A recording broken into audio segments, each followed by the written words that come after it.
السلام عليكم أعزاؤنا المشاهدين ومرحبا بكم في قناتنا. اليوم سنأخذكم في جولة لمتابعة آخر صور ملعب مولاي عبد الله والمفاجآت كبيرة. حسب هذه الصور الجديدة فإن أشغال المشروع تقترب من نهايتها فعلا، ويبدو أن السقف المعدني الذي يعد من أهم مكونات التصميم قد اكتمل بالكامل.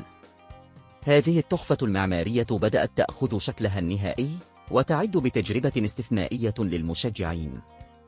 المغرب اليوم يعزز بنيته التحتية الرياضية بملعب عالمي يؤهله لاحتضان أكبر البطولات. ابقوا معنا لمتابعة كل جديد حول هذا المشروع العملاق، ولا تنسوا الاشتراك في القناة، الضغط على زر الإعجاب وكتابة آرائكم.